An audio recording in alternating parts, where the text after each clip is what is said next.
என் செல்ல குழந்தைக்கு யார் யாருக்கெல்லாமோ நேரத்தை ஒதுக்குகின்றாய். என் குழந்தையே, உன்னுடைய தாயானவள் எனக்காக ஒரு 5 நிமிடம் ஒதுக்க மாட்டாயா? இந்த தாயானவள் உன்னை தானே தேடி வந்திருக்கிறேன். என் குழந்தை, உன்னோடு தானே பேச வேண்டும் என்று ஆசையாக வந்திருக்கின்றேன். அப்படி இருக்கும் பொழுது என் குழந்தை, எதற்காக நீ அந்த 5 நிமிடத்தில் ஒதுக்கிவிட மாட்டாயா? என் பிள்ளையே, நிச்சயமாக இன்று இந்த வராகியானவள் உன்னுடைய மனநிலைக்கு நல்ல மருந்தை கொண்டு வந்திருக்கிறேன். நீ அனுபவித்து கொண்டிருக்கின்ற கஷ்டங்களுக்கும் உனக்கும் நிச்சயமாக நல்ல தீர்வினை கொண்டு வந்திருக்கின்றேன். என் குழந்தை, நீ என்னதான் இந்த வாழ்க்கையில் கஷ்டங்களை அனுபவித்து மேலே வந்தாலும், இனியும் கஷ்டங்கள் இருப்பதாக உனக்கு தோன்றினாலும், இனி இந்த வாழ்க்கையில் இவையெல்லாம் நடக்காது என்கின்ற மனநிலையை நீ புரிந்து கொள்ளப் போகின்றாய்.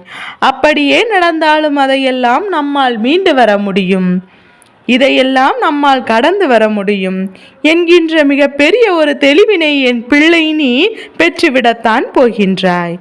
என் தங்கமே, கஷ்டத்தை கொடுத்தவர்களுக்கும் உடன் இருக்கத்தான் செய்வார்கள், சந்தோஷத்தை கொடுத்தவர்களுக்கும் உடன் இருக்கத்தான் செய்வார்கள்.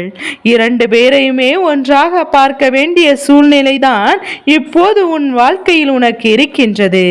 காரணம் என்ன தெரியுமா? அவர்கள் செய்வதையெல்லாம் செய்துவிட்டு ஒன்றும் தெரியாதது போல நடித்து கொண்டிருக்கிறார்கள். என் பிள்ளை, நீயோ யாருக்குமே தண்டனை கொடுக்க மனமில்லாமல் என் குழந்தை நீ இருந்து கொண்டிருக்கின்றாய். என்று வாழ்ந்து கொண்டிருக்கின்ற இவர்கள்தான் நமக்கு கஷ்டங்களை கொடுக்கிறார் என்று தெரிந்துவிட்ட பிறகும் கூட அவர்களோடு நாமும் அதிகப்படியான வார்த்தைகளை பேசுவதற்கு விரும்புவது கிடையாது. ஏனென்றால் ஒரு பிரச்சனையில் தலையிடுவதும் போது மீண்டும் மீண்டும் அந்த பிரச்சனையில் தலையில் தூக்கி வைப்பதே நமக்கு தோன்றுகின்றது. நாம் ஒரு கஷ்டத்தில் ஆழ்ந்து நிற்கும் போது நமக்கு ஆறுதலை கூட சொல்வதற்கு யாரும் வரவில்லை என்றாலும் பரவாயில்லை, மீண்டும் மீண்டும் அந்த விஷயத்தை பற்றி பேசியே நாம் அதனை புன்னகைக்காமல் இருந்தால் போதும் என்றுதான் என் பிள்ளை நீ நினைக்கின்றாய் அல்லவா? என்னவோ பலரிடமிருந்து விலகி இருக்கத்தான் வேண்டும் என்று ஆசை வந்தால் பேசிக்கொள்ளலாம், இல்லை என்றால் விட்டு விடலாம். நாம தேடி யாரிடத்திலும் எந்த உறவையும் வளர்த்து கொள்ள வேண்டாம் என்று என் பிள்ளை இப்போதெல்லாம் தெளிவான மனநிலையோடு இருந்து கொண்டிருக்கின்றாய். எப்போதும் இந்த மனநிலையோடு இருந்து கொண்டு உன்னை தேடி வருவது சற்று குறைந்துவிடும். இவரிடம் எல்லாம் தான் என்ன செய்தாலும் அது நடக்கப் போவதில்லை. நாம் வார்த்தைகள் எதுவும் இவர்கள் மனதில் பதிய போவதில்லை என்பதை அவர்கள் புரிந்து கொள்வார்கள். என் பிள்ளையே, மற்றவர்கள் வாழ்க்கையில் கஷ்டங்களை கொடுத்தால் அது அவர்களுக்கு எந்த அளவிற்கு பாதிப்பை ஏற்படுத்தும் என்பது தனக்கு நடக்கும் வரை யாரும் புரிவதில்லை. இப்போதெல்லாம் என் பிள்ளை அவரவர் செய்கின்ற பாவத்திற்கு பலன்கள் அவரவருக்கு உடனே கிடைத்து கொண்டே இருக்கின்றது. அதனால் என் பிள்ளை யார் என்ன கஷ்டங்களை கொடுத்தாலும், யார் என்ன சூழ்நிலையில் இருந்தாலும், இனிமேல் இந்த வாழ்க்கையில் நடக்கப் போகின்ற விஷயங்களை பற்றி எல்லாம் வேதனைப்படாமல் எல்லாவற்றையுமே நீ உன் தாயானவள் என்னுடைய பாதத்தில் போட்டுவிடு. உன்னுடைய கடமை என்னவோ அதை மட்டும் செய்து கொண்டே இரு. இந்த வராகியின் பிள்ளையாக இருக்கின்ற கஷ்டங்களை கொடுப்பவர்கள் சற்று சிந்திக்கத்தான் வேண்டும். நான் யாருக்காக கொடுக்கின்றோ இதனால் நமக்கு என்ன விளைவுகள் ஏற்படும் என்பதை அவர்கள் சற்று உணர வேண்டிய காலகட்டம் வந்து கொண்டே இருக்கின்றது. என் பிள்ளையை நீ எதற்காக முதலில் யாருடைய சூழ்நிலைக்காகவும் வருத்தப்படுவதை நிறுத்திவிட்டு அவர்கள் செய்கிறார்கள், அது அவர்களின் குணங்கள், அதை ஏற்றுக்கொண்டால் அது உன்னுடைய குணமாக மாறிவிடும். அதனால் அவர்கள் முன்னிலையில் இதுவெல்லாம் எனக்கு ஒன்றுமில்லாத, இதுவெல்லாம் என்னால் எளிதாக கடந்து வர முடியும் என்கின்ற தைரியமான மனநிலையோடு நீ வெளிப்படுத்த வேண்டும். தைரியம் என்றால் என்ன? ஒருவரை ஒருவர் எதிர்த்து நிற்பதா? இல்லை, எனக்கு என்ன வந்தாலும் என்னால் அதை சாதிக்க முடியும் என்று நிற்பதுதானே. என் பிள்ளை நீ அப்படித்தானே நிற்க வேண்டும். உன்னுடைய தைரியம் அவர்களை யோசிக்க வேண்டும். நாம் நம்முடைய வேலையை எல்லாம் பார்த்து கொண்டு இவர்களுக்கு ஒரு கஷ்டத்தை கொடுக்க முயற்சி செய்கின்றோமே தவிர, ஆனால் இவர்களுக்கோ அது எதுவுமே இல்லாது போல அவர்களிடம் பார்த்து கொண்டிருக்கின்றார்கள் என்று அவர்கள் யோசிக்க வேண்டும். இனி இந்த விஷயத்தை செய்யக்கூடாது என்று அவர்கள் சிந்திக்க வேண்டும். அந்த அளவிற்கு உன் வாழ்க்கையில் ஒவ்வொரு விதமான சூழ்நிலையிலும் கடந்து வந்து கொண்டே இருக்க வேண்டும். எந்த இடத்திலும் தேங்கி நிற்கக்கூடாது. என்ன நடந்தாலும் என்ன முடியும், என்னால் முடியும் என்று இதை தாண்டி செல்ல என்ன முடியும் என்று புரிந்து கொள்ள வேண்டும். என் தங்க பிள்ளையே, கெட்டதெல்லாம் போதும் என்று நல்லதொரு மனநிலைக்கு இப்போது வந்திருக்கின்றாய். என் பிள்ளை ஏன் தெரியுமா? சேராதவரோடு சேர்ந்து அதிகப்படியான கஷ்டங்களை அனுபவித்தாய் அல்லவா? வாழ்க்கையில் யாரோடு எந்த விதமான சூழ்நிலையில் எப்படி நடந்து கொள்ள வேண்டும் என்பதை புரிந்து கொண்டாய் அல்லவா? வேதனை இல்லாததோடு பழக்கத்தை புரிந்து கொண்டு அதனால் அவமானப்படுத்திவிட்டு அவர்கள் நல்லவராக அந்த இடத்தில் மாறிக்கொண்டார்கள்.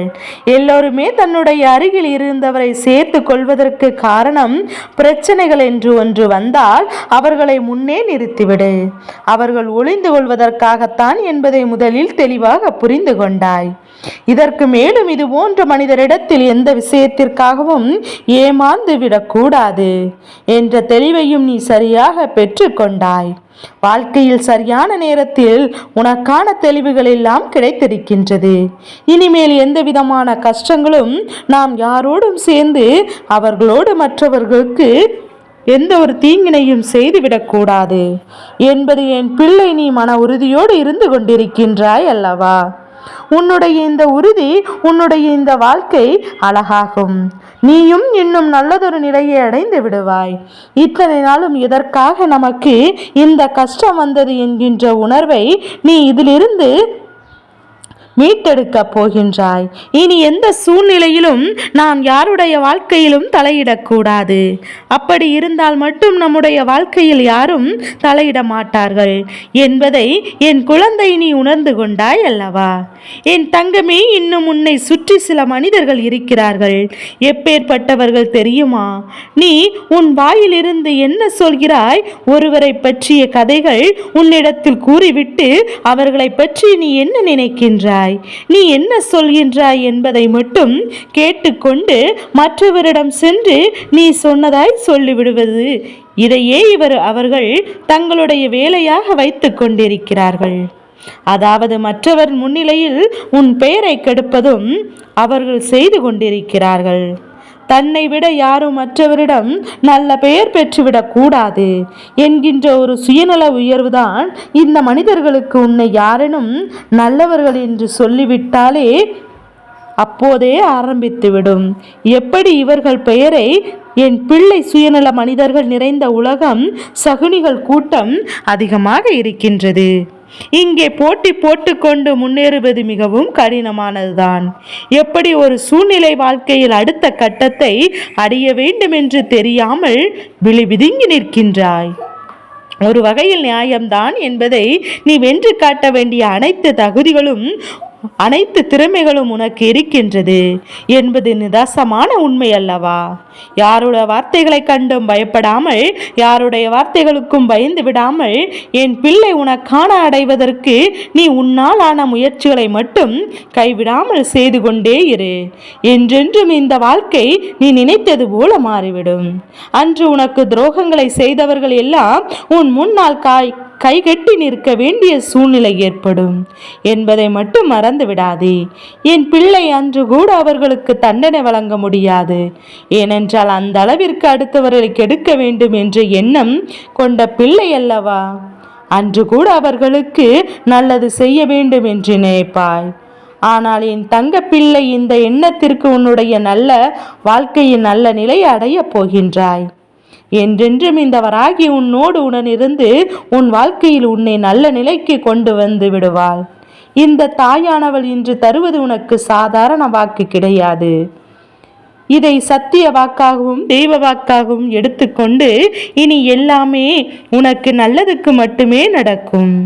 சுற்றி நடக்கின்ற விஷயங்கள் எல்லாம் உன்னை விட்டு விலகி ஓடும் என்பதை மனதில் நினைவில் வைத்துக்கொண்டு உன்னுடைய அன்றாட செயலில் சரியாக செய்து வா.